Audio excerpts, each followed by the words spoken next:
അപ്പോൾ പ്രിയമുള്ളവരെ, ഇന്ന് ഈ പത്രസമ്മേളനം നമുക്കറിയാൻ കഴിഞ്ഞ കുറച്ച് ദിവസങ്ങളായിട്ട് ഒരു 4-5 ദിവസമായി കേരളത്തിലെ മലയോര മേഖലയുമായി ബന്ധപ്പെട്ട സർക്കാരിൻ്റെ പുതിയ വനനിയമ ഭേദഗതിയുമായി ബന്ധപ്പെട്ട നിയമസഭയിൽ വരാൻ പോകുന്ന അമെൻമെൻറ്റ് ബില്ലിൻ്റെ വിഷയത്തെക്കുറിച്ചൊക്കെ നമ്മൾ സംസാരിച്ചാണ്. വളരെ ഡേഞ്ചറസ് ആയിട്ടുള്ള ഒരു ബില്ലാണ് വരാൻ പോകുന്നത്. കാരണം ഫോറസ്റ്റ് ഉദ്യോഗസ്ഥന്മാർക്ക് ഇന്നുണ്ടായിരുന്ന അധികാരത്തിൻ്റെ 10 ഇരട്ടി അമിതാധികാരം കൊടുക്കുന്ന ഒരു നിയമവ്യവസ്ഥയാണ് വരാനിരിക്കുന്ന കേരളം കാത്തിരിക്കുന്നത്. ഇതിൽ തന്നെ നമുക്കറിയാം വന്യജീവി ആക്രമണം നമ്മളിതൊരു സാധാരണ സംഭവമായി കേരളത്തിൽ മാറിയിരിക്കുകയാണ്. മുൻകാലങ്ങളിൽ ഇതൊരു വലിയ വാർത്തയാകുമായിരുന്നു, വലിയ ചർച്ചയാകുമായിരുന്നു, രാത്രി ചർച്ചകളിൽ ഇത് വിഷയമാകുന്നു. അവിടെ നിന്നൊക്കെ മാറിയിട്ട് സാധാരണഗതിയിൽ നമ്മൾ 3 നേരം ഭക്ഷണം കഴിക്കുന്നത് പോലെ ഇതൊരു സ്വാഭാവിക പ്രകൃതിയുടെ ഒരു പ്രതിഭാസമാണ് എന്ന് വരുത്തി തീർക്കത്തക്ക രീതിയിൽ ഇവിടുത്തെ ഭരണകക്ഷി ഗവൺമെൻറ്റിൻ്റെ നിലപാടുകൾ ആ രീതിയിലേക്ക് മാറിയുന്ന അവസ്ഥ നാട്ടിലുണ്ടായിട്ടുണ്ട്.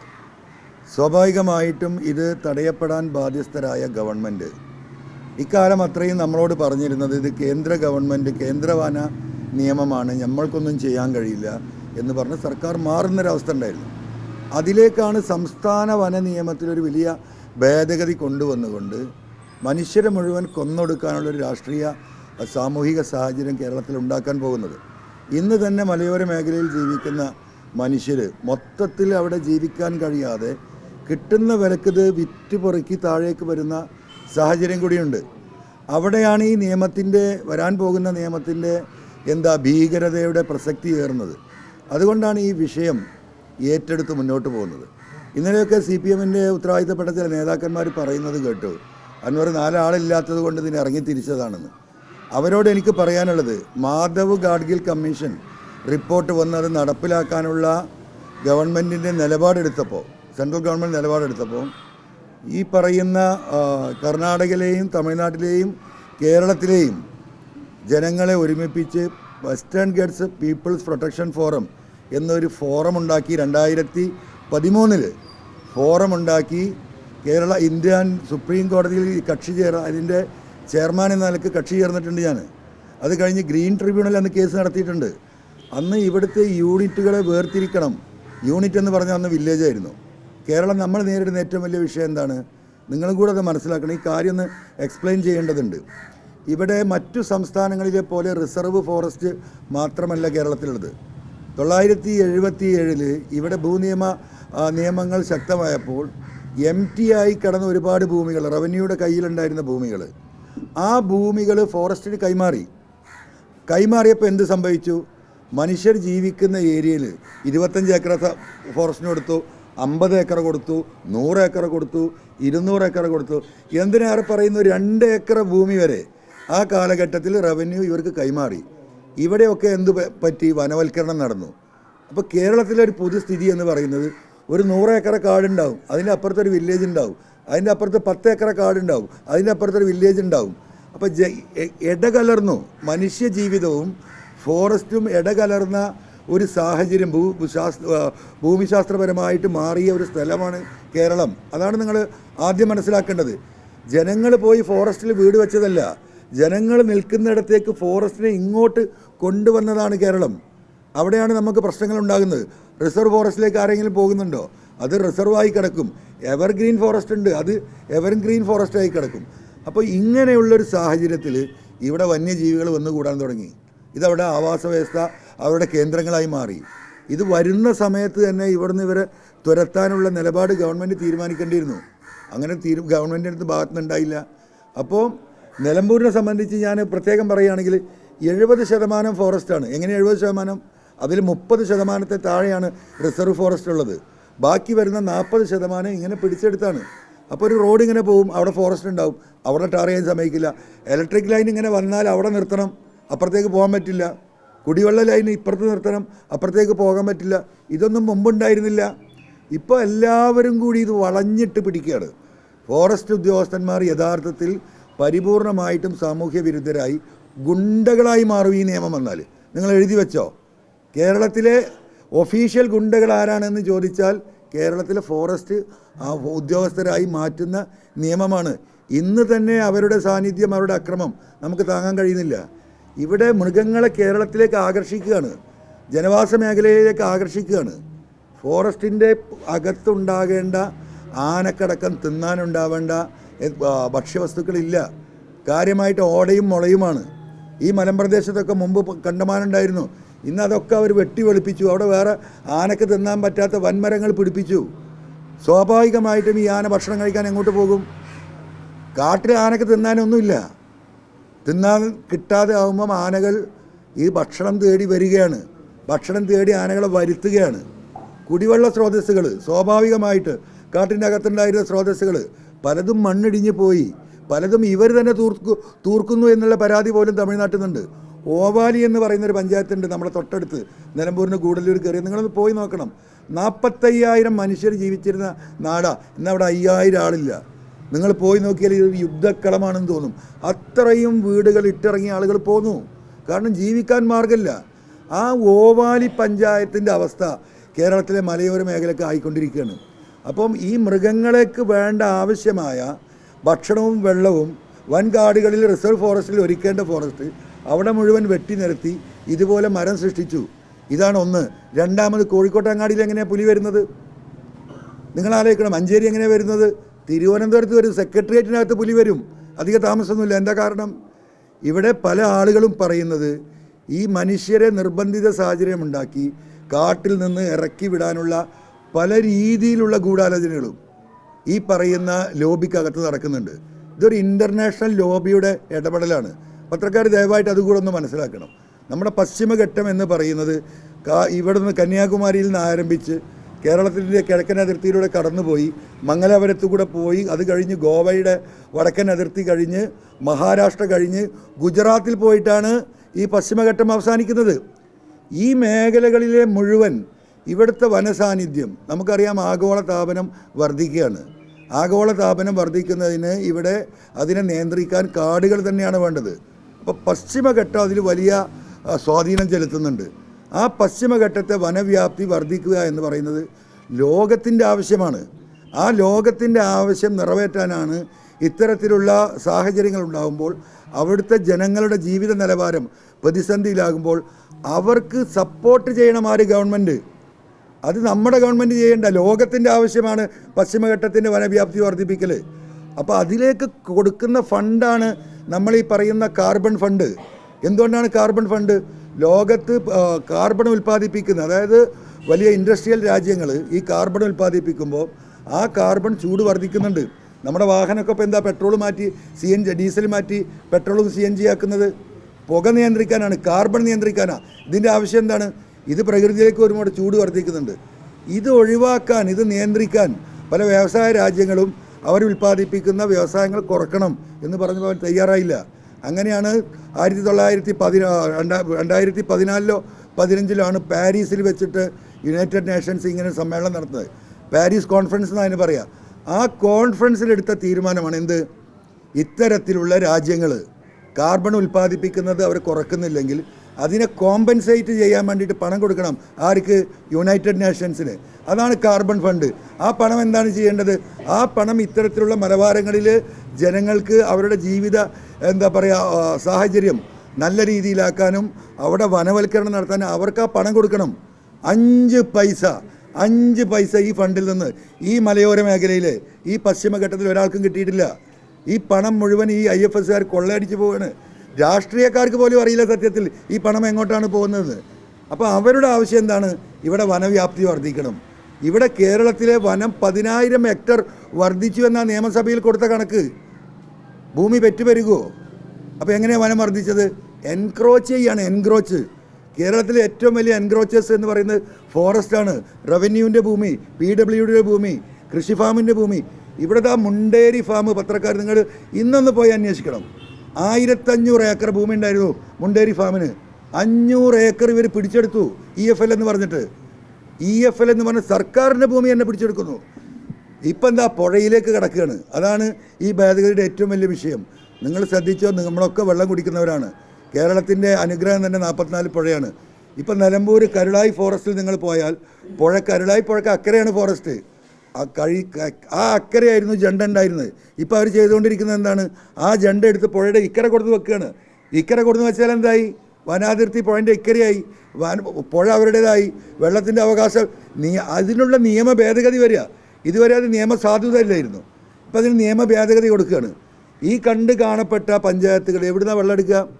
ഇപ്പോൾ വരുന്ന പുതിയ നിയമത്തിൽ ഈ അമിതാധികാരം കൊടുക്കുന്നതോടൊപ്പം പുഴയിൽ നിന്ന്, മലയിൽ നിന്ന് ആരംഭിക്കുന്ന പുഴകൾ ഉത്ഭവം അവിടെയാണ്. അതുകൊണ്ട് ഈ വെള്ളത്തിൻ്റെ ഓണർഷിപ്പ് അവർക്കാണെന്ന് അവരുടെ വാദം. പഞ്ചായത്തിന് കുടിവെള്ള പദ്ധതി ഉണ്ടാക്കാൻ പറ്റില്ല. ഇപ്പോൾ ഈ ജലജീവൻ എന്ന് പറഞ്ഞ കോടികൾ കേന്ദ്രത്തിൻ്റെ പൈസ കൊണ്ട് ഇവിടെ വലിയ പദ്ധതികൾ നടന്നുകൊണ്ടിരിക്കുക.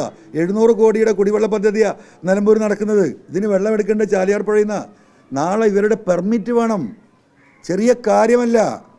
അപ്പം ഈ വനവ്യാപ്തി വർദ്ധിപ്പിക്കുക. പുഴ ഇക്കരത്തെ ജണ്ടിട്ട് കഴിഞ്ഞാൽ എന്തായി? എത്ര ഹെക്ടറാ കൂടി പോവുക? അപ്പോൾ ഇങ്ങനെ ഹെക്ടറുകൾ വർദ്ധിപ്പിക്കുക. ഇത് മൈക്രോസ്കോപ്പ് വെച്ച് ഇങ്ങനെ നോക്കുകയാണ് ഈ IFSകാർ. അതിനുള്ള മാർഗങ്ങൾ തേടുകയാണ്. ആ മാർഗങ്ങൾ അവർ ഇംപ്ലിമെൻ്റ് ചെയ്യുകയാണ്. മനസ്സിലായില്ലേ? ഒരാളും അറിയാതെയാണ് ഈ കയ്യേറ്റം നടക്കുന്നത്. PWD നിലമ്പൂർ CNG റോഡ് നിങ്ങളൊന്ന് പോയി നോക്കൂ. ബ്രിട്ടീഷുകാരുടെ കാലത്തില്ല 30 മീറ്റർ വീതി ഉണ്ടായിരുന്നു പഴയ 1800 അവരുടെ സർവേയിൽ. ഇന്ന് എത്ര മീറ്ററാണ് വീതി? റോഡിൻ്റെ വക്കത്ത് അതിർത്തിയിൽ കൊടുത്തിട്ട് മരം വെക്കും ഇവർ. കാരണം എന്താ? പിറ്റേത് കുറച്ച് കഴിയുമ്പോഴേക്കും മുളയൊക്കെ ആണെങ്കിൽ 1 വർഷം കൊണ്ട് അത് 1 മീറ്റർ വട്ടത്തിൽ വരും. അതോടുകൂടി ആ വനത്തിൻ്റെ അതിർത്തി ഇപ്പുറത്തായി. പക്ഷികൾ തൂറി ഒരു കാഷ്ടിച്ചിട്ട് അവിടെ ഒരു വിത്ത് മുളച്ചാൽ അത് അതിർത്തിയാക്കി ഇവർ കാണുകയാണ്. എത്ര വിഷയത്തിൽ നമ്മൾ ഇടപെട്ടു. PWD എഞ്ചിനീയർമാരെ ഒരു രക്ഷയില്ല. അവർക്കൊന്നും അങ്ങോട്ട് അടുക്കാൻ കഴിയില്ല. അപ്പോൾ അവർ കേസ് ബുക്ക് ചെയ്യും. എഞ്ചിനീയർ അവരോട് പറയും തൊട്ടു പോകരുത്. ഇപ്പം നമ്മുടെ പ്രളയത്തിൽ തകർന്ന ചുങ്കത്രയിലെ പാലം റീകൺസ്ട്രക്റ്റ് ചെയ്ത് കഴിഞ്ഞപ്പോൾ അതിലേക്ക് ഓപ്പറേഷൻ റോഡ് കൊടുക്കില്ല. 50 കൊല്ലമായി ബസ് ഓടിയ റൂട്ടാണ്. 3.5-4 മാസം പോയി അവസാനം ചെറിയ ഗുണ്ടായിസം ജനങ്ങൾ കാണിച്ചിട്ടാണ് ഫോറസ്റ്റ് അത് വിട്ടുകൊടുത്തത്. അപ്പോൾ ഇതൊരു വലിയ വലിയ വലിയ വലിയ വിഷയമാണ്. ആ വിഷയത്തിലേക്ക് ഇടിത്തി പോലെയാണ് ഈ നിയമം വരുന്നത്. അതുകൊണ്ടാണ് ഇത് ഏറ്റെടുത്ത് ജനങ്ങളുടെ ശ്രദ്ധയിൽ. കാരണം ഇത് മൂടി വെക്കപ്പെട്ട നിയമ ഭേദഗതിയാണ്. അതും കൂടി പത്രക്കാർ ശ്രദ്ധിക്കുക. സാധാരണ ഇത്തരത്തിലുള്ള ഭേദഗതികൾ വരുമ്പോൾ പബ്ലിക് ഒപ്പീനിയൻ എടുക്കും, അവരുടെ പരാതി സ്വീകരിക്കും, പത്രങ്ങളിൽ വലിയ കോളം പരസ്യം നൽകും, സമയം കൊടുക്കും. ഒന്നും ഉണ്ടായിട്ടില്ല. നവംബർ 1-ാം തീയതിയാണ് ഇതിൻ്റെ കരട്. ഈ പറയുന്ന മന്ത്രിമാർ, CPIയുടെ 4 മന്ത്രിമാരുണ്ടല്ലോ, വലിയ പ്രകൃതി സ്നേഹികളാണല്ലോ ഇവർ, വലിയ മനുഷ്യ സ്നേഹികളാണല്ലോ. മിണ്ടിയവർ ഇവരടക്കല്ലേ ഒപ്പിട്ട് കൊടുത്തത്. കേരള കോൺഗ്രസിൻ്റെ അതിൻ്റെ റോഷി അഗസ്റ്റിൻ ഉണ്ടല്ലോ, മലയോര കർഷകരുടെ രക്ഷകൻ. എന്തേ റോഷി പ്രതികരിക്കാതിരുന്നത്? അവിടെ ഇരുന്ന് കൊണ്ട് അത് ഒപ്പിട്ട് കരടിന് അനുമതി നൽകി മന്ത്രിസഭാ യോഗം. ആ യോഗത്തിൽ ഈ പറയുന്ന റോഷിയും ഈ പറയുന്ന CPI മന്ത്രിമാരുണ്ട്. ഇടുക്കിയിലും കോട്ടയത്തും കർഷകർ പ്രശ്നം ഉണ്ടാക്കിയപ്പോൾ നേതാക്കന്മാരെയും കൂട്ടി മുഖ്യമന്ത്രിയെ പോയി കണ്ടിട്ട് ആശങ്ക അറിയിച്ചു അല്ലേ? അപ്പോൾ ഈ ജനനി ആരെയാണ് കാത്തിരിക്കേണ്ടത്? അപ്പോൾ ഈ നിയമം ഒരു കാരണവശാലും അസംബ്ലിയിൽ വന്ന് ചർച്ച നടന്നാൽ പാസ്സാവും. എനിക്ക് കേരളത്തിലെ പ്രതിപക്ഷ നേതൃത്വത്തോട് അങ്ങേയറ്റം അഭ്യർത്ഥിക്കാനുള്ളത് അത്രയും സീരിയസ് ആണ്. മലയോര കർഷകർ, ഇവിടുത്തെ പൊതുസമൂഹം എല്ലാവരും ഈ വിഷയത്തിൽ ഇടപെടണം. ഇത് 1,30,00,000 മാത്രമല്ല ബാധിക്കുന്നത്. കോഴിക്കോട്ടങ്ങാടിയിൽ കുരങ്ങാണ്, സെക്രട്ടേറിയറ്റിൽ കുരങ്ങാണ്, കേരളത്തിൻ്റെ ഹൈക്കോടതിയിൽ കുരങ്ങാണ്. ഫയൽ വെക്കാൻ വയ്യ, ഭക്ഷണം ഉണ്ടാക്കാൻ വയ്യ. കാട്ടിൽ നിന്നിറങ്ങി നാട്ടിലെത്തി. കോഴിക്കോട് അങ്ങാടി കൂടെ ആന മാർച്ച് ചെയ്യും. നിലമ്പൂർ ATM കൗണ്ടറിൽ ആനയാണ് നടു റോട്ടിൽ, നടു അങ്ങാടിയിൽ. ഇത് പെരുകയാണ്. ഇതെന്ത് ഇപ്പം ഇതിന് നിയന്ത്രിക്കണ്ടേ?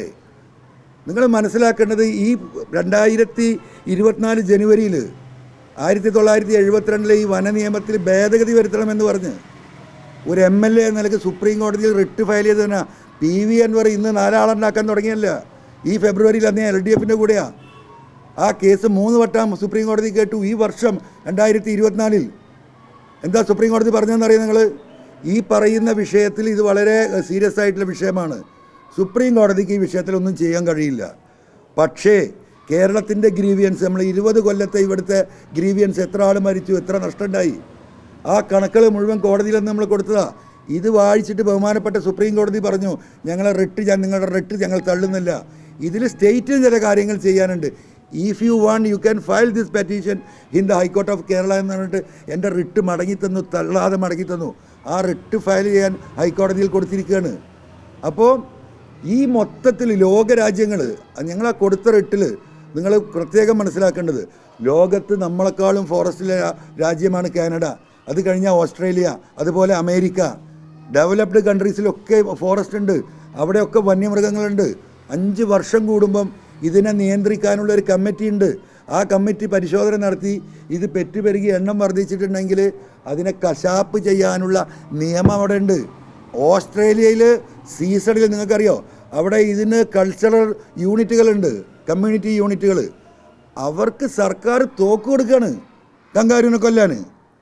ഒരു കങ്കാരുവിനെ വെടിവെച്ച് കൊടുത്താൽ $100 അവർക്ക് ഇനാം കൊടുക്കുകയാണ്. സുപ്രീം കോടതിയിൽ കൊടുത്താൽ നിങ്ങളൊന്ന് വായിച്ചു നോക്കണം. അങ്ങനെയാണ് അവിടെ മനുഷ്യർ ജീവിക്കുന്നത്. ഇവിടെ ഒരു വനം മന്ത്രി, എന്താ അദ്ദേഹത്തിൻ്റെ സ്ഥിതി? എന്താ ഇന്നലെ അദ്ദേഹം നിലമ്പൂർ വന്നിട്ട് പറഞ്ഞത്? ഒന്ന് വന്നല്ല നിലമ്പൂരിലേക്ക്. ഒരു ആദിവാസി യുവാവിനെ ചവിട്ടിക്കൊന്ന് ഈ കോലത്തിലാക്കിയിട്ട് തിരിഞ്ഞു നോക്കിയവർ വൈകുന്നേരം 6:30 മണിക്ക് ഈ അപകടമുണ്ടായിട്ട് 11 മണിയോടുകൂടി ആശുപത്രിയിലെത്തിയ പോട്ടെ, അവിടെ കിടന്ന് ചോര വാർന്ന ഒഴുകിയാണ് മരിച്ചത്. ഇനി പോസ്റ്റ്മോർട്ടം റിപ്പോർട്ട് വരുമ്പം നമുക്കറിയാം. അവിടെ വന്നിട്ട് ഫോറൻസിക് സർജന് ചെയ്യേണ്ട സർജറി പോസ്റ്റ്മോർട്ടം ആരാ ചെയ്തത് എന്നുള്ളത് നമുക്ക് പരിശോധിക്കണം. അതുണ്ടായിട്ടില്ല. ചോര വാർന്നിട്ടാണ് മണി മരണപ്പെട്ടത്. ഈ ഫോറസ്റ്റിൻ്റെ നിരുത്തരവാദിത്വം. എന്നിട്ട് ആ ബോഡി ആശുപത്രിയിൽ രാത്രി 10:30 എത്തിയിട്ട് പിറ്റേ ദിവസം 11:30 മണിക്കാണ് ഇൻക്വസ്റ്റ് നടത്തുന്നത്. ഒരു പട്ടിൻ്റെ വില കൽപ്പിച്ചോ മനുഷ്യന്? അയാളുടെ ഫോറസ്റ്റ് ഓഫീസിൽ കയറിയ ആളുകളെ 4 ചില്ലടിച്ച് പഠിച്ചത് അയാൾക്ക് വലിയ പ്രശ്നം. എന്തിനാ അദ്ദേഹം പറഞ്ഞത്? PV അൻവറിനെ ഞാൻ നിങ്ങൾക്ക് പറഞ്ഞിട്ടുണ്ടല്ലോ, വേറെ പല പഞ്ചായത്തിലും വേറെ മണ്ഡലങ്ങളിലും ഇങ്ങനെ പ്രശ്നങ്ങൾ ഉണ്ടായിട്ടുണ്ടല്ലോ. അവിടെയൊക്കെ MLA മാർ എൻ്റെ അടുത്ത് വന്നിരുന്ന് സംസാരിച്ച് പ്രശ്നം പരിഹരിക്കുകയല്ലേ ചെയ്തത്. അദ്ദേഹം ശോഭിക്കുന്നവനാ, നിങ്ങൾക്കറിയില്ലേ? ഞാനിനി അയാളെ അണ്ടിപ്പരിപ്പ് ഞാൻ തിരുവനന്തപുരത്ത് പോകണോ? കുറേ അണ്ടിപ്പരിപ്പ് ഞങ്ങൾ തിന്നതാ. ഇങ്ങനെ വരുന്നവരെ ഇങ്ങനെ സോപ്പാക്കി വിടുക. അയാൾക്ക് എന്താ പണി? ഈ ഫോറസ്റ്റ് മന്ത്രിയുടെ സംഭാവന എന്താ ഈ 3.5 കൊല്ലത്തിനിടക്ക്? ഈ കേരളത്തിലെ ജനങ്ങൾക്ക് എന്ത് ചുക്കാണ് ചെയ്തത്? ഒരു മന്ത്രിയായി ഇരിക്കുക. എന്താ ഇപ്പം മാറ്റാത്തത്? എന്താ മാറ്റാത്തത്? ഒരു പാർട്ടിയുടെ NCPയുടെ ഭാഗമായിട്ട് വന്നൊരു മന്ത്രിയെ NCPയുടെ പ്രസിഡൻ്റാണ് മാറ്റാൻ പറഞ്ഞത്. മാറ്റാത്തതിന് കാരണം എന്താ പറയുക? നമുക്ക് മാറ്റിയാൽ ഈ ബില്ല് ഒപ്പിടേണ്ടത് തോമസ് കെ തോമസ് എന്ന് പറയുന്ന ക്രൈസ്തവ സമുദായത്തിൽപ്പെട്ട MLA ആയിട്ടുള്ള തോമസ് കെ തോമസാണ്. തോമസ് കെ തോമസ് ഫോറസ്റ്റിൻ്റെ മന്ത്രിയായി വന്നാൽ ഈ അമെൻമെൻറ്റിൽ ഒപ്പിടുമെന്ന് നിങ്ങൾക്ക് തോന്നുന്നുണ്ടോ? ആ സമുദായങ്ങളെ പുറത്താക്കും. അയാൾക്ക് ഈ നാട്ടിലിറങ്ങാൻ കഴിയില്ല. ക്രൈസ്തവ സമൂഹമാണ് ഇതിൽ ഏറ്റവും കൂടുതൽ പീഡനം അനുഭവിക്കുന്നത്.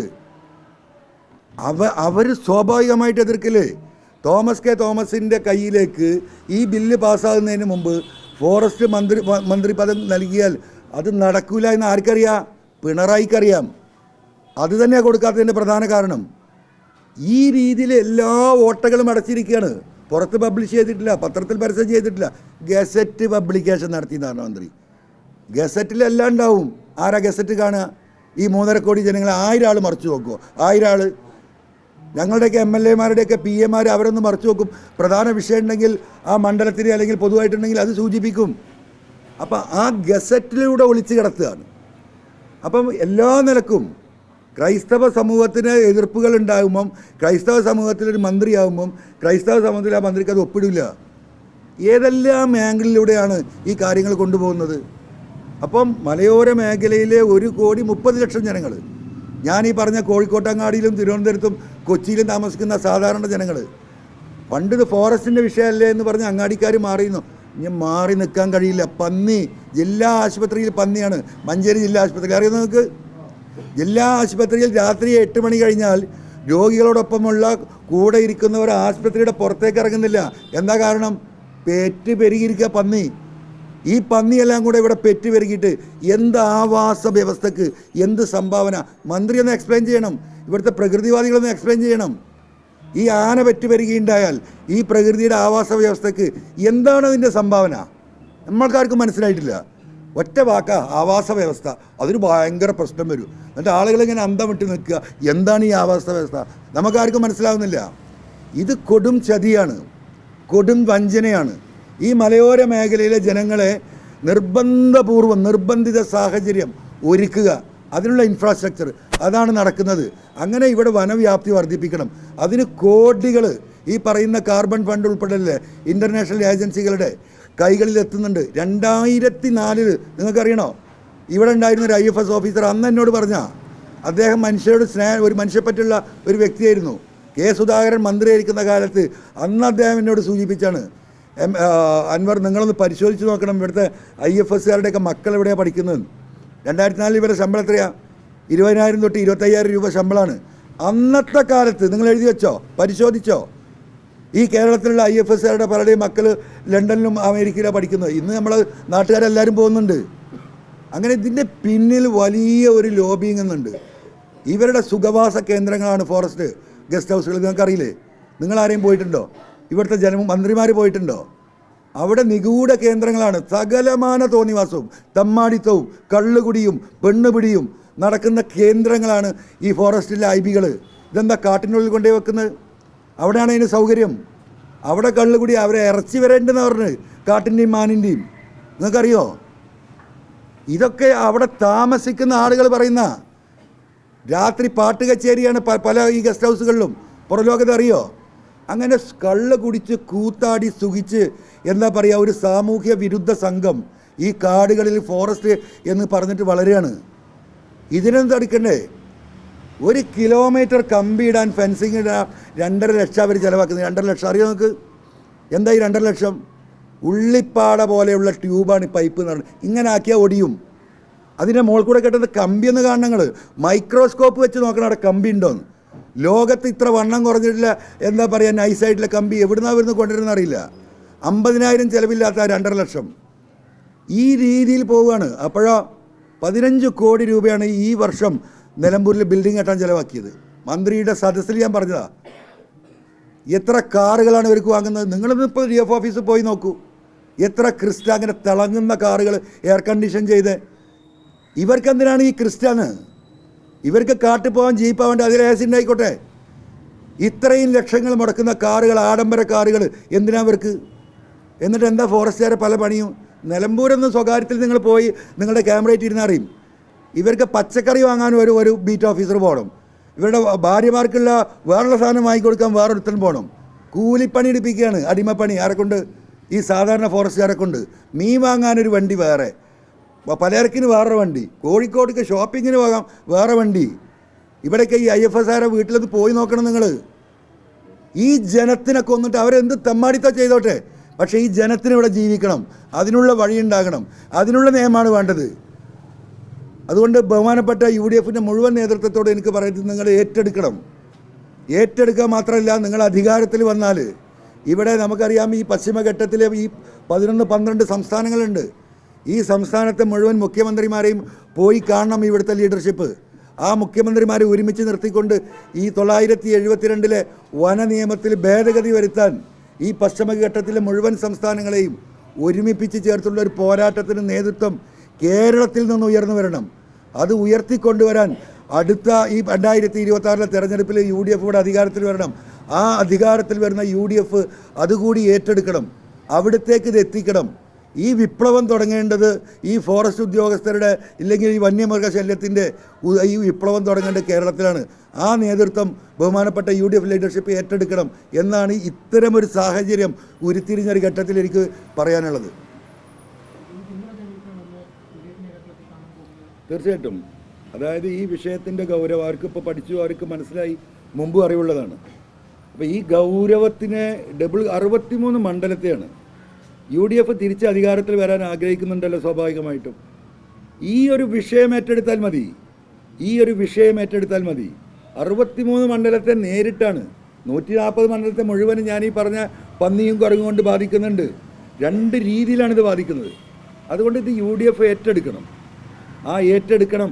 അതിനോടൊപ്പം ഒരു പ്രവർത്തകനായി, ഒരു സാധാരണക്കാരനായി അവരോടൊപ്പം ഈ മലയോര കർഷകർക്ക് വേണ്ടി നിന്നു കൊടുക്കാൻ ഞാൻ തയ്യാറാണ്. തീർച്ചയായിട്ടും മുഴുവൻ നേതാക്കളെയും കാണും. മുന്നണി ഒന്നുമല്ലല്ലോ ഇവിടെ വിഷയം. ഇവിടെ ഇപ്പം നമ്മുടെ മുന്നിൽ നിൽക്കുന്ന ഈ വന്യജീവി ആക്രമണം, അതിനോടൊപ്പം നിൽക്കുന്ന ഈ വരുന്ന മനുഷ്യത്വരഹിതമായ ബില്ലുമാണ്. ആ വിഷയമാണ് ഇപ്പോൾ ഇവിടെ നിൽക്കുന്നത്. മുന്നണി എന്ന് പറയുന്ന ജനങ്ങളാണ്. ജനങ്ങളെല്ലാവരെയും സ്വരൂപിക്കണം. എനിക്ക് UDF ലീഡർഷിപ്പിനോടാണ് പറയാനുള്ളത്. എന്നെ വിട്ടേക്ക്. എനിക്കൊരു MLA-ഷിപ്പോ ഒരു സീറ്റോ ഒരു പഞ്ചായത്ത് പ്രസിഡൻറ്റോ ആവശ്യമോ നിങ്ങൾ തരണ്ട. നമുക്ക് ഒരു ആവശ്യമില്ല. അങ്ങനെ ആരും ആ വിഷയത്തിൽ ഭയപ്പെടണ്ട. ജനങ്ങളുടെ ഈ വിഷയം UDF ഏറ്റെടുക്കുക തന്നെ വേണം. ഇവിടെ ഏകദേശം 100ഓളം കർഷക സംഘടനകളുണ്ട് കേരളത്തിൽ. അത്ഭുതപ്പെടുത്തും. നമ്മളതിലേക്ക് നോക്കിയാൽ എങ്ങനെയാണ് ഇത്രമാത്രം കർഷക സംഘടനകളുണ്ടായി എന്ന് നമ്മൾ പരിശോധിക്കുമ്പോൾ പല ഘട്ടങ്ങളിലും ഇവർക്ക് നീതി നിഷേധിക്കപ്പെട്ടതാണ്. അതിൽ കോൺഗ്രസ് ഉണ്ട്, ലീഗ് ഉണ്ട്, CPM ഉണ്ട്, പലരുണ്ട്. അവർക്ക് രാഷ്ട്രീയം എടുത്തവരുണ്ട്. ഇനി ഞങ്ങൾ രാഷ്ട്രീയ നേതാക്കന്മാരുടെ പോകുന്നില്ല എന്ന് പറഞ്ഞവരുണ്ട്. അപ്പം ഈ ഒരു വിഭാഗത്തെ മുഴുവൻ കൂട്ടിപ്പിടിക്കണം. അതിൻ്റെ നേതൃത്വം ഈ മലയോര മേഖലയിലുള്ള മുഴുവൻ ക്രൈസ്തവ സഭകളുമായും അവിടുത്തെ തിരുമേനിമാരുമായിട്ട് സംസാരിക്കണം. ഇവരെ എല്ലാവരെയും കൂട്ടി യോജിപ്പിച്ചുകൊണ്ട് വലിയ ഒരു അജിറ്റേഷന് ലീഡർഷിപ്പ് നൽകണം UDF നേതൃത്വം. ആ പണിയാണ് ഞാൻ എടുത്തുകൊണ്ടിരിക്കുന്നത്. അതിൽ ഏകദേശം ഈ പറയുന്ന എല്ലാ സംഘടനകളും രാഷ്ട്രീയത്തിനതീതമായിട്ട് ഈ വിഷയത്തിൽ ഇടപെടാൻ തയ്യാറായി നിൽക്കുകയാണ്. അതോടൊപ്പം വനവാസികളായ ആദിവാസികൾ ഒന്ന് പോയി നോക്കണം നിങ്ങൾ അവരുടെ അവസ്ഥ. എത്രായിരം കോടി രൂപയാണ് ഒരു വർഷം ഇവിടെ കൊടുക്കുന്നത്. ഒരു പൈസ അതിൻ്റെ 10-1 പോലും ഇവർക്ക് എന്താ പറയുക, ഇവരുടെ ഈ പറയുന്ന പദ്ധതികളിൽ അത് ചെലവഴിക്കാനോ അവർക്ക് ഗുണകരമായ ഒരവസ്ഥയിലെത്താൻ സാധിക്കുന്നത്. ഈ ആദിവാസി ദളിത് മലയോര മേഖല ഇവിടെ UDF കോൺസെൻട്രേറ്റ് ചെയ്യണം. അവരാണ് ഇന്ന് സമൂഹത്തിൽ ആദിവാസികളുടെ രക്ഷകരെന്ന് പറയുന്ന എന്താ പറയുക പിണറായിയും CPM ഒക്കെ തിരിഞ്ഞ് അവരെ നോക്കിയിട്ടില്ല. അത് അവർക്കും ബോധ്യമാണ്. ദളിതുകൾ അതിലേറെ ഡെസ്പറേറ്റാണ്. ഈ പറയുന്ന ഈ സംഘടനകളെ മുഴുവൻ ഇവർ കൂച്ചുവിലം കിട്ടു. ഒരു ദളിത് സംഘടനക്കും ഒരു ആദിവാസി സംഘടനക്കും മിണ്ടാനുള്ള അവകാശം പിണറായിസത്തിന് മുമ്പിലില്ല. ഇത് കാണണം UDF, ഇത് മനസ്സിലാക്കണം, അതിനുള്ള വർക്ക് നടത്തണം. ആ വർക്കിലൂടെ ഈ പറയുന്ന രീതിയിൽ ഈ വരുന്ന ഈ ഒരു ഒന്നിച്ചില്ലാനം വർഷം UDF പ്രവർത്തിക്കുകയാണെങ്കിൽ 10%, 140 സീറ്റിൽ 10%, വെറും 10-15 സീറ്റിലേക്ക് LDF താഴേക്ക് വരുന്നത് നമുക്ക് കാണാൻ കഴിയും. അതാണ് പൊളിറ്റിക്സ്. ആ പൊളിറ്റിക്സ് UDF ഏറ്റെടുക്കണം. അത്രേ ഞാൻ പറയുന്നുള്ളൂ.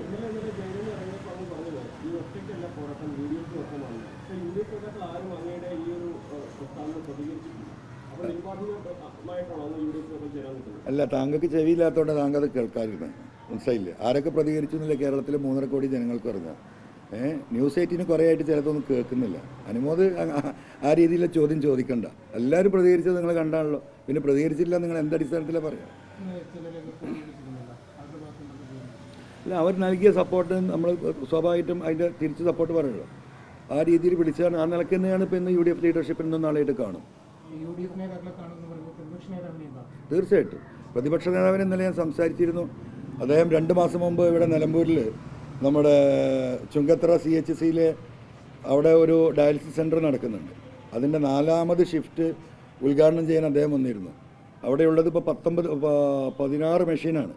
9 മെഷീൻ ഞാൻ ജനങ്ങളിൽ നിന്ന് പിരിച്ചെടുത്ത് കൊടുത്തതും 6 മെഷീൻ 9ഉം 7 മെഷീൻ MLA ഫണ്ടിൽ നിന്ന് കൊടുത്തായിരുന്നു. അങ്ങനെ ആ 16 മെഷീൻ വെച്ച് ഇപ്പോൾ 3 ഡയാലിസിസ് ഇതായിരുന്നു നടന്നിരുന്നത്, ഷിഫ്റ്റുകളായിരുന്നു. 4ാമത്തെ ഷിഫ്റ്റ് ഉദ്ഘാടനം ചെയ്ത് ബഹുമാനപ്പെട്ട പ്രതിപക്ഷ നേതാവായിരുന്നു. അന്ന് അദ്ദേഹത്തോട് ഞാൻ പറഞ്ഞിരുന്നു നമുക്ക് 2-3 മെഷീനും കൂടി കിട്ടണം, പ്രതിപക്ഷ നേതാവ് ഈ വിഷയത്തിൽ നിന്ന് ഇടപെടണം എന്ന് പറഞ്ഞിരുന്നു. അപ്പോൾ തന്നെ അദ്ദേഹം അത് വാക്ക് പറഞ്ഞാൽ ഞാൻ ഇടപെടും, അതിൻ്റെ സംവിധാനം ഉണ്ടാക്കുമെന്ന് പറഞ്ഞു. ഇന്നലെ അദ്ദേഹത്തോട് സംസാരിച്ചപ്പോൾ അദ്ദേഹം എന്നോട് പറഞ്ഞു ആ 2 മെഷീനും എത്തിയിട്ടുണ്ട്, ഉടനെ തന്നെ അത് നമുക്ക് ചുങ്കത്തറ ഹോസ്പിറ്റലിലേക്ക് കൈമാറണം, പ്രോഗ്രാമിന് നിങ്ങൾ വരണമെന്ന് ഞാൻ പറഞ്ഞു. തീർച്ചയായിട്ടും ഞാൻ വരാമെന്ന് പ്രതിപക്ഷ നേതാവ് ഇന്നലെ രാത്രി 10:30 മണിക്ക് എനിക്ക് വാക്ക് തന്നിട്ടുണ്ട്. ഞങ്ങൾ സംസാരിച്ചിട്ടുണ്ട്. അപ്പം ജനങ്ങളുടെ വിഷയങ്ങൾ, ഇത്തരത്തിലുള്ള വിഷയങ്ങളിൽ ജനങ്ങളുടെ അടിസ്ഥാനപരമായ വിഷയമാണ് ഡയാലിസിസ് എന്ന് പറയുന്നത്. നമുക്കറിയാം എത്രയോ രോഗികൾ ഇപ്പോൾ ഇന്നും പൈസ കൊടുക്കാനില്ലാത്തതുകൊണ്ട് ആഴ്ചയിൽ 3 ഡയാലിസിസ് പറഞ്ഞത് ഇറുകി പിടിച്ച് വേദന സഹിച്ച് ഒരു ഡയാലിസിസ് അഡ്ജസ്റ്റ് ചെയ്ത് ജീവിക്കുന്നവരൊക്കെ ഈ നാട്ടിലുണ്ട്. അവർക്കൊരാശ്വാസമാണ്. അതെന്ന് അദ്ദേഹത്തോട് ആ യോഗത്തിൽ പറഞ്ഞു. അദ്ദേഹം പരിഗണിക്കാമെന്ന് പറഞ്ഞു. ഇപ്പോൾ അദ്ദേഹം മെഷീൻ വാങ്ങി കയ്യിൽ കെട്ടിയിട്ടുണ്ട്, ഉടനെ തരാമെന്ന് പറഞ്ഞു. ഇതൊക്കെ ഇതിൻ്റെ ഇടയിൽ നടക്കുന്നുണ്ട്. അല്ല, തീർച്ചയായിട്ടും അറിയിക്കണല്ലോ. നമുക്കിപ്പോൾ നന്ദികേട് കാണിക്കാൻ പറ്റില്ലല്ലോ, രാഷ്ട്രീയം വേറെയല്ലേ. ഇപ്പോൾ വേണമെങ്കിൽ ഈ ഒരു ഘട്ടത്തിൽ UDF ഉണ്ടാതിരുന്നൂടായിരുന്നോ? സ്വാഭാവികമാണല്ലോ. അൻവറൊന്ന് പോയി പഠിക്കട്ടെ, ഒന്ന് അനുഭവിക്കട്ടെ എന്നാണ് അവർ വിചാരിച്ചിരുന്നെങ്കിൽ സ്വാഭാവികമായിട്ടും അതിനനുസരിച്ച് അവർക്ക് സംസാരിച്ചൊഴിയാമായിരുന്നു. അവരെ ചെയ്തിട്ടില്ലല്ലോ. അവരങ്ങനെ ഒരു ഘട്ടം വന്നപ്പോൾ ഇങ്ങനെ ഒരു മനുഷ്യനെ ഈ പറഞ്ഞതുപോലെ ഭീകരനാക്കി രാത്രി പാതിരാക്ക് പോലീസ് തൂക്കിക്കൊണ്ടു പോകുമ്പോൾ അതിന് മാനുഷികമായിട്ടും രാഷ്ട്രീയമായിട്ടും തന്നെയാണ് അവർ പ്രതികരിച്ചത്. അതുകൊണ്ട് ഇപ്പോൾ പാണക്കാട് തങ്ങളോടായാലും കുഞ്ഞാടി സാഹിബിനോടായാലും രമേശ് ചെന്നിത്തലയോടായാലും സുധാകരനോടായാലും അതിന് ഇടപെട്ട പ്രതിപക്ഷ നേതാവിനോടായാലും എനിക്ക് നന്ദി പറയേണ്ട ബാധ്യത ഉണ്ടല്ലോ. ഞാനങ്ങനെ മനുഷ്യരോട് നന്ദികേട് കാണിക്കുന്ന ആളല്ല. നമ്മൾ നിൽക്കുന്ന സ്ഥലത്ത് ആത്മാർത്ഥമായി നിന്നിട്ടുണ്ട്. ആ ആത്മാർത്ഥമായി നിന്നതിൻ്റെ പേരിലാണല്ലോ ഇപ്പോൾ പുറത്തേക്ക് വരേണ്ടി വന്ന LDF-ൽ നിന്ന്. ഞാൻ അന്നും ജനങ്ങളോടൊപ്പമാണ് നിന്നത്. ജനങ്ങളുടെ വിഷയം പറഞ്ഞപ്പോഴാണ് ഞാൻ പുറത്തായത്. അതുകൊണ്ട് ഇപ്പോൾ ഈ UDF ലീഡർഷിപ്പ് എൻ്റെ കൂടെ നിൽക്കുമ്പോൾ നമ്മൾ മരിച്ചു നിൽക്കുന്നു. അതിനെന്താ തർക്കം? അല്ല, നേരത്തെ നിയമസഭയിൽ ഒരു തീരുമാനമെടുത്തു, അത് സ്പീക്കറെ അറിയിച്ചു, ഒറ്റയ്ക്ക് ഇരിക്കുകയാണ്, UDF-ന്റെ കൂടെ ഇല്ലായിരുന്നു. ഇപ്പം UDF നേതാക്കളായി ഇക്കാര്യത്തിൽ ചർച്ച നടത്തുക. ഇല്ല, ഞാൻ അത് UDF-ആണ് തീരുമാനിക്കേണ്ടത്. ഞാൻ എന്തായാലും UDF-നോട് ഈ പറഞ്ഞ ഈ വിഷയങ്ങൾ ഏറ്റെടുത്ത് UDF-ന്റെ പിന്നിൽ നിൽക്കാൻ ഞാൻ തീരുമാനിച്ചത്. എന്നെ എടുക്കണോ വേണ്ടേ എന്നുള്ളത് അവർ തീരുമാനിച്ചോട്ടെ. ഞാൻ ഈ വിഷയങ്ങൾ മുഴുവൻ ഉണ്ടാക്കിയത് എനിക്കല്ല. എനിക്ക് വേണ്ടിയിട്ടാണെങ്കിൽ എനിക്ക് ഈ LDF നിന്ന് ഇറങ്ങി വരണോ? നിങ്ങൾക്കറിയാലോ, അത്യാവശ്യം മോശപ്പെടാത്ത നല്ലൊരു പൊസിഷനിലായിരുന്നു ഞാൻ ഉണ്ടായിരുന്നെന്നുള്ളത്. മുഖ്യമന്ത്രിയുമായിട്ടും മന്ത്രിമാരുമായിട്ടും ഉള്ള എൻ്റെ ബന്ധങ്ങളൊക്കെ എല്ലാവരും ഇതെല്ലാം ഇട്ടെറിഞ്ഞ് വന്നത് കേരളത്തിലെ ജനങ്ങൾക്ക് വേണ്ടിയിട്ടാണ്, എനിക്ക് വേണ്ടിയിട്ടാണ്. എനിക്ക് അവിടെ നിന്നാൽ പോരെ. ഞാനിപ്പോൾ ഈ പോരാട്ടം നടത്തുന്നത് ഈ ആദിവാസികൾക്ക്, ഈ മലയോര കർഷകർക്ക് വേണ്ടിയാണ്. അവിടെ എൻ്റെ പ്രശ്നമാണെങ്കിൽ എനിക്ക് ഈ പണിയെടുക്കണ്ടല്ലോ. അതുകൊണ്ട് എന്നെ ആലോചിച്ചിട്ട് ഈ വിഷയങ്ങൾ ഏറ്റെടുക്കാതിരിക്കണ്ട. അത് UDF ലീഡർഷിപ്പാണ്. എൻ്റെ സാഹചര്യം, എൻ്റെ സാന്നിധ്യം, എൻ്റെ ഇടപെടൽ UDF-ന് ആവശ്യമുണ്ടോ എന്ന് തീരുമാനിക്കേണ്ട UDF-ആണ്. ഒറ്റ മനുഷ്യൻ ഞാൻ ഇത് പറഞ്ഞു കൊടുത്തു. ഇതിലിപ്പോൾ ഞാൻ പ്രയാസപ്പെടുന്ന ഒരു വിഷയം എന്ന് പറയുന്നത്, കേരളത്തിലെ ലക്ഷക്കണക്കിന് ആളുകൾ ഈ പറയുന്ന ആൻറ്റി CPM മൈൻഡുള്ള, ആൻറ്റി LDF മൈൻഡുള്ള ആളുകളുണ്ട്. ഇവരൊക്കെ എന്താ പറയുക, ആശങ്കയിലാണ്. എല്ലാവരോടും പറഞ്ഞു കൊടുക്കുന്നത് PC ജോർജിൻ്റെ പാർട്ടീൻ്റെ കാര്യമാണ്. അപ്പം UDF-ഉം കൂടി എടുത്തിട്ടില്ലെങ്കിൽ ഞങ്ങൾ ഇറങ്ങിയാൽ ഞങ്ങൾ വഴിയാധാരാകുമോ? മനുഷ്യൻ്റെ സ്വയമായിട്ടുള്ള എന്താ പറയുക ഒരു എക്സിസ്റ്റൻസിനെ അത് ബാധിക്കുമോ എന്ന് തോന്നുന്ന ആളുകളാണ് പലരും ഭയപ്പെട്ടിട്ട് നിൽക്കുന്നത്. ഇപ്പം തന്നെ ഈ അറസ്റ്റ് എന്താ? ഈ അറസ്റ്റിൻ്റെ മാഷിന് മനസ്സിലാത്തോണ്ടാ?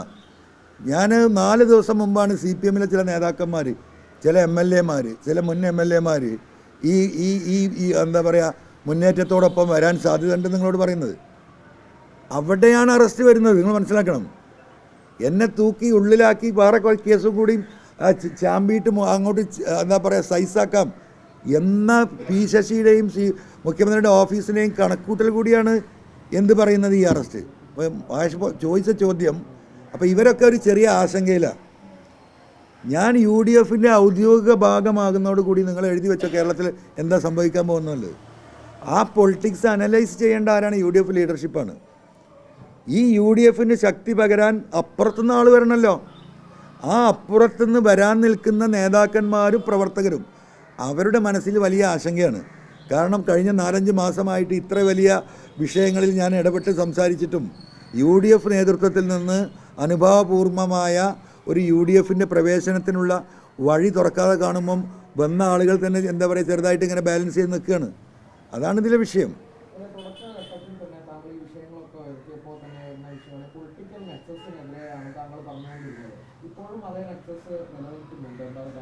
തീർച്ചയായിട്ടും ആ നെക്സസിൻ്റെ ഭാഗം തന്നെയല്ലേ ഇത്. CPM എന്ന് എവിടെയാണ് നിൽക്കുന്നത്? CPM-ൻ്റെ ഉദ്ദേശം എന്താ? CPM-ൻ്റെ ഉദ്ദേശമല്ല, സോറി, പിണറായിയുടെ ഉദ്ദേശം എന്താ? പിണറായിക്ക് ഏൽപ്പിച്ച ഉത്തരവാദിത്തങ്ങൾ ഇനിയിപ്പോൾ ഞാൻ നിങ്ങളോട് പറയാത്തൊരു കാര്യമുണ്ട്. കാരണം അത് ജുഡീഷ്യറിയുമായി ബന്ധപ്പെട്ട ഒരൊറ്റ വിഷയമായതുകൊണ്ട് ADGP അജിത് കുമാർ ഇടപെട്ടൊരു വിഷയമുണ്ട്. എൻ്റെ അടുത്ത് അതിൻ്റെ ഡോക്യുമെൻ്റ് ഉള്ളതാണ്. പക്ഷേ അതൊരു ജുഡീഷ്യറിയുമായി ബന്ധപ്പെട്ടൊരു വിഷയമായതുകൊണ്ട് മാത്രമാണ് ഞാനിത് പറയാതെ നിൽക്കുന്നത്. അത് പറയേണ്ട ഒരു ഘട്ടം വരികയാണെങ്കിൽ ഞാനത് പറയും. അപ്പോൾ ആ നെക്സസ് RSS നേതൃത്വവുമായിട്ടുള്ള നെക്സസ് വളരെ സ്ട്രോങ് ആയിട്ട് ഇവിടെ പ്രവർത്തിക്കുന്നുണ്ട്. ആ നെക്സസിൻ്റെ ഭാഗം എന്താണ് CPM-ൻ്റെ നിലപാട്? നിങ്ങളൊന്ന് ആലോചിച്ച് നോക്കി. എന്താണ് ഇപ്പോൾ ഈ ന്യൂനപക്ഷങ്ങൾക്കെതിരെയുള്ള സംസാരം? എന്താണ് ഈ മുനമ്പം വിഷയത്തിൽ ക്രൈസ്തവ സമൂഹത്തോടുള്ള CPM-ൻ്റെ നിലപാട്? ഇതൊക്കെ പറ്റിക്കപ്പെടുകയും എതിർക്കപ്പെടുകയും ചെയ്യുന്നതിൽ അതിൽ വേറൊരു പൊളിറ്റിക്സ് ഉണ്ട്. പിണറായി എനിക്ക് ശേഷം പ്രളയമാണ്. എനിക്ക് ശേഷം പ്രളയം. ഒരു കാലത്തും CPM കേരളത്തിൽ അധികാരത്തിൽ വരാത്ത വിധമുള്ള പൊളിറ്റിക്കൽ സ്ട്രാറ്റജിയാണ് RSS നേതൃത്വം പിണറായിയെ ഏൽപ്പിച്ചിരിക്കുന്നത്. ആ സ്ട്രാറ്റജി വർക്കൗട്ട് ചെയ്തുകൊണ്ടിരിക്കുകയാണ്. അതിൻ്റെ ഭാഗമാണ് നമ്മൾ ഈ കണ്ടുകൊണ്ടിരിക്കുന്നത്. അതുകൊണ്ട് ആ നെക്സസ് തുടരുന്നുണ്ട്. അതിൻ്റെ വിശദമായ കാര്യങ്ങൾ ഇനി വിശദീകരിക്കേണ്ടി വന്നാൽ ആ ജുഡീഷ്യറിയുമായി ബന്ധപ്പെട്ട് അജിത് കുമാർ നടത്തിയ ഇടപാടുകൾ അത് ഡൽഹിയിലാണ്, കേരളത്തിലല്ല. മനസ്സിലായി? അത്രയും ഞാൻ ഇപ്പോൾ പറയുന്നുള്ളൂ. അജിത് കുമാർ നടത്തിയ ഇടപാടുകൾ. അപ്പം അദ്ദേഹത്തെ സംബന്ധിച്ച് അദ്ദേഹം പരിപൂർണമായും ബന്ധിതനാണ്. അദ്ദേഹത്തിൻ്റെ കാല് ബന്ധിതനാണ്, അദ്ദേഹത്തിൻ്റെ ഇടതുകാലും വലതുകാലും ബന്ധിതമാണ്, അദ്ദേഹത്തിൻ്റെ കൈകൾ ബന്ധിതമാണ്, അദ്ദേഹത്തിൻ്റെ നാവ് ബന്ധിതമാണ്. എല്ലാം ബന്ധിതമായിട്ട് ഈ ബന്ധിക്കപ്പെട്ട എല്ലാ ചരടുകളും പോയി നിൽക്കുന്നത് RSSൻ്റെ കേന്ദ്രത്തിലാണ്. അവിടെയാണ് ഇത് കെട്ടിവെച്ചിരിക്കുന്നത്. അപ്പോൾ സ്വാഭാവികമായിട്ടും ആ ഇൻസ്ട്രക്ഷൻ പ്രകാരം, ആ നെക്സസിൻ്റെ തീരുമാനപ്രകാരമല്ലാതെ ഒരു ഇഞ്ച് മുന്നോട്ട് പോകാൻ പിണറായി വിജയന് സാധിക്കില്ല. അതുകൊണ്ടാണ് പറയുന്നത്, കമ്മ്യൂണിസ്റ്റ് പാർട്ടിയുടെ ചരിത്രം അവസാനം കുറിക്കുന്ന കേരളത്തിലെ മുഖ്യമന്ത്രി പശ്ചിമ ബംഗാളിൽ എന്താണോ സംഭവിച്ചത് അത് തന്നെ കേരളത്തിൽ സംഭവിക്കാൻ പോവാണ്. പാവപ്പെട്ട ഈ പറയുന്ന നേതാക്കന്മാർക്ക് തൊഴിലാളി നേതാക്കന്മാരുണ്ട് നാട്ടിൽ. നിങ്ങളൊന്ന് ആലോചിച്ച് നോക്കി, എവിടെ പോയി CITU? എവിടെ CITU കേൾക്കുന്നുണ്ടോ? ആകെ നോക്കുകൂലി വാങ്ങുന്നൊരു വാർത്തയല്ലേ വരുന്നത്. ഒരു സമരം ഏതെങ്കിലും ഒരു ഘട്ടത്തിൽ ഇവിടുത്തെ തൊഴിലാളി സംഘടനകൾ നടത്തുന്നുണ്ടോ? ഇവിടുത്തെ ആദിവാസി സംഘടനകൾ നടത്തുന്നുണ്ടോ? ഇവിടുത്തെ ദളിത് വിഭാഗം നടത്തുന്നുണ്ടോ? എല്ലാ നേതാക്കന്മാരെയും ഈ കയറിൽ കെട്ടിയിരിക്കുകയാണ്. മിണ്ടാൻ അധികാരമല്ല. അതാണ് പിണറായിസം. ആ പിണറായിസമാണ് CPMൻ്റെ അടിവേര് തകർക്കും. ഒരു തർക്കം നിങ്ങൾ കരുതണ്ട.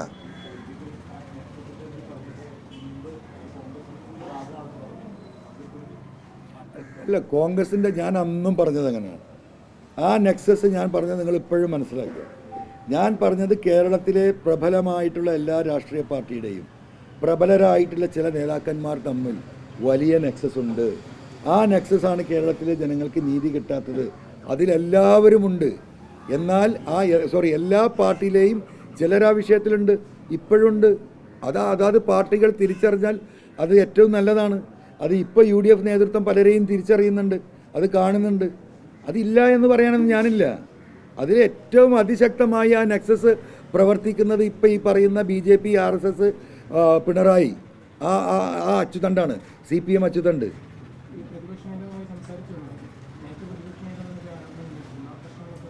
അതൊക്കെ കഴിഞ്ഞു പോയത്. രാഷ്ട്രീയത്തിലെ അഭിപ്രായങ്ങളും നിലപാടുകളും അത് ഇരുമ്പൊലൊക്കെ പോലെ എങ്ങനെയൊന്നും നിൽക്കില്ല. രാഷ്ട്രീയ സാഹചര്യത്തിനനുസരിച്ച് ഇപ്പോൾ ആ സാഹചര്യത്തിന് അത് മാറ്റേണ്ടി വരും. പൊതുസമൂഹം ഒന്നടങ്കം ഒരു വിഷയത്തെ നേരിടുമ്പോൾ, പ്രതിസന്ധിയെ നേരിടുമ്പോൾ, ഞാൻ പണ്ടത് പറഞ്ഞല്ലോ എന്ന് പറഞ്ഞിട്ട് ആ വടിയും പിടിച്ചല്ല നിൽക്കേണ്ടത്. അത്തരത്തിലുള്ള ആളുകളെ കൂടി ഒരുമിച്ച് അല്ലെങ്കിൽ അവരുടെ കൂടെ ചേർന്നിട്ട് ഈ സാമൂഹ്യ തിന്മയ്ക്കെതിരെ പോരാടുക എന്നതാണ് ഒരു പൊതുപ്രവർത്തകൻ്റെ ഉത്തരവാദിത്തം. ആ ഉത്തരവാദിത്തം ഏറ്റെടുക്കും.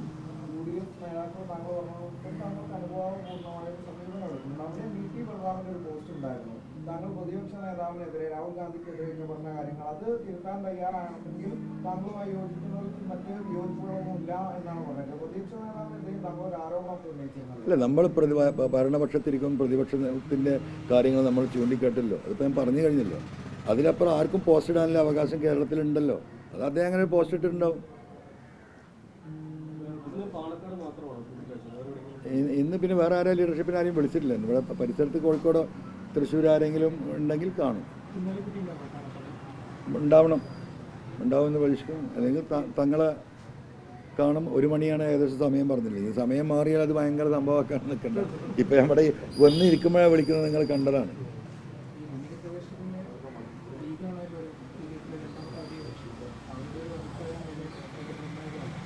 അതൊക്കെ UDFിലെ കാര്യം ഞാൻ എങ്ങനെ പറയാം? എനിക്കിപ്പോൾ അത് പറയാൻ പറ്റില്ലല്ലോ. ഞാൻ പറഞ്ഞല്ലോ, UDF ലീഡർഷിപ്പ് എടുക്കേണ്ട തീരുമാനം. ഞാൻ അങ്ങോട്ടേക്കാണോ തോണി തിരുനക്കരക്കാണോ അതോ തോണി മറിയോ എന്ന് നോക്കിയിട്ടാണ് ആളുകൾ നിൽക്കുന്നത്. ആ ആളുകളൊക്കെ ഒരു വഞ്ചിയിൽ കയറണമെങ്കിൽ ഞാൻ ഈ പറയുന്ന സംവിധാനത്തിന് UDF നേതൃത്വം അതിന് ഒരു സംരക്ഷണ കവചം ഒരുക്കേണ്ടതുണ്ട്. ആ സംരക്ഷണ കവചം UDF ഒരുക്കിയാൽ ഞാൻ ഈ പറയുന്ന മലയോര മേഖലയിലെ ഈ 100-100 ജില്ലാനും ഈ കർഷക സംഘടനകൾ, ഈ പറയുന്ന ദളിത് സംഘടനകൾ, ഈ SC വിഭാഗത്തിൽപ്പെട്ട നേതാക്കന്മാർ, ഇവരെയൊക്കെ നമുക്കൊരു പ്ലാറ്റ്ഫോമിൽ ഒരുക്കാൻ പറ്റും. CPMലെ വലിയ വിഭാഗം പ്രവർത്തകർ ശ്വാസം മുട്ടിയിട്ട് നിങ്ങൾ കണ്ടല്ലോ എന്നാലും ജയിലിൽ നിന്ന് പുറത്തിറങ്ങുമ്പോഴുള്ള അവസ്ഥയൊക്കെ. കാരണം ജനങ്ങൾക്കത് മനസ്സിലാവുന്നുണ്ട്. പ്രതികരിക്കാനുള്ള ശേഷി അവർക്ക് അവരുടെ ജീവിത സാഹചര്യം കൊണ്ടില്ല. അപ്പോൾ ആ സാഹചര്യം പ്രതികരിക്കാനുള്ള ശേഷി അവർക്ക് ഉണ്ടാക്കി കൊടുക്കേണ്ട ധാർമ്മിക ഉത്തരവാദിത്തം UDF ലീഡർഷിപ്പിനുണ്ട്. അത്രേ ഞാൻ പറയുന്നുള്ളൂ. അത് അവരാണ് ആലോചിക്കേണ്ടത്. ഒരിക്കലും ഒറ്റയ്ക്കല്ല.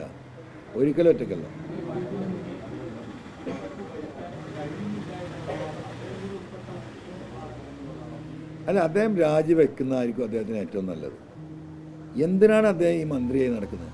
ഞാൻ ചോദിക്കട്ടെ, 1.5-2 ലക്ഷം രൂപ അദ്ദേഹം ശമ്പളം വാങ്ങുന്നുണ്ടല്ലോ അല്ലേ? ഇപ്പം ഇതെല്ലാം കഴിഞ്ഞ് പലപ്പോഴും ഇപ്പോൾ ഈ നടന്ന സംഭവങ്ങളിൽ ഈ പറയുന്ന പല MLA മാരും അവിടെ ഇടപെട്ടിട്ട് അവരുടെ ശമ്പളം അടക്കം അവിടുത്തെ പിരിവെടുത്തിട്ട് അവർ ലോക്കലായിട്ട് ഇവർ സപ്പോർട്ട് ചെയ്യും. ഒരു രൂപ ഇത്രയും വലിയ മാനസിക പ്രശ്നങ്ങളുണ്ടായത് എടുത്ത് അദ്ദേഹത്തിൻ്റെ ഉത്തരവാദിത്തപ്പെട്ടവർ അത്തരത്തിലൊരു മാനസിക ഇടപെടൽ, അദ്ദേഹത്തിന് അധികാരം, ആ കാറ്, ആ വീട്, മനസ്സിലായോ?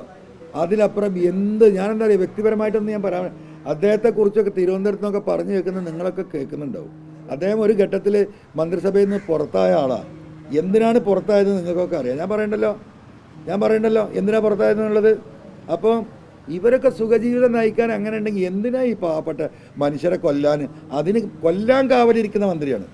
അതാണ് നിങ്ങൾ മനസ്സിലാക്കേണ്ടത്. ഈ മലയോര സമൂഹത്തെ കൊല്ലാൻ കാവലിരിക്കുന്ന, ശരിക്ക് കൊലപാതകമല്ലേ മണിൻ്റെ നടന്നിരിക്കുന്നത്? രക്തം വാർന്നൊഴുകിയിട്ടാണ് മരിക്കുന്നത്. ആ കൊലപാതകത്തിന് ഉത്തരം പറയണ്ടേ? ആ ഉദ്യോഗസ്ഥരുടെ പേരിൽ കേസെടുക്കണ്ടേ? എന്തെങ്കിലും ഒരു നിലപാട് ഹൈക്കോടതി പറഞ്ഞിട്ടുണ്ട്, ഉദ്യോഗസ്ഥന്മാർക്ക് ഇതിൽ ഉത്തരവാദിത്തമുണ്ട്. ഇത്തരത്തിലുള്ള ഒരു കേസിൽ അവിടെ പബ്ലിക് ലിറ്റിഗേഷൻ പോയ സമയത്ത് ഒരു ഉദ്യോഗസ്ഥൻ്റെ പേരിൽ ഇയാൾ നടപടി എടുത്തിട്ടുണ്ടോ? അയാൾക്ക് എടുക്കാൻ കഴിയില്ല. കാരണം ഈ പറയുന്ന മാഫിയ സംഘത്തിൻ്റെ തലവൻ ഇയാളാണ്. ഈ പറയുന്ന ഫോറസ്റ്റിൻ്റെ സകല മാഫിയ തലത്തിൻ്റെയും തലവൻ, ഒരു മാഫിയ തലവൻ്റെ രൂപത്തിലാണ് കേരളത്തിലെ വനമന്ത്രി ഉള്ളത്. അതാണ് ജനങ്ങൾ മനസ്സിലാക്കേണ്ടത്.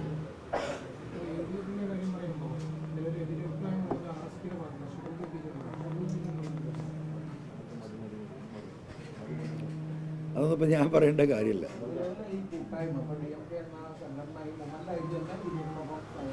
അതൊക്കെ ആലോചിച്ചിട്ട് തീരുമാനിക്കും.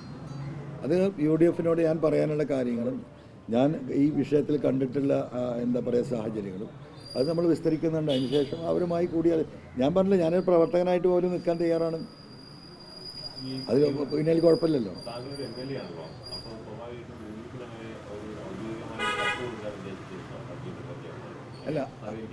അല്ല അത് ആലോചനകൾക്ക് ശേഷം അങ്ങനെ റിക്വസ്റ്റ് വരികയാണെങ്കിൽ കത്ത് കൊടുക്കും.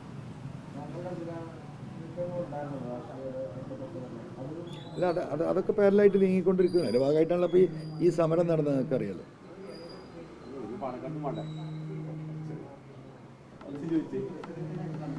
ഓ കാണാൻ പരിശ്രമിക്കും. ഈ ആഴ്ച, ഈ 2 ദിവസങ്ങളിൽ കാണാൻ നോക്കും.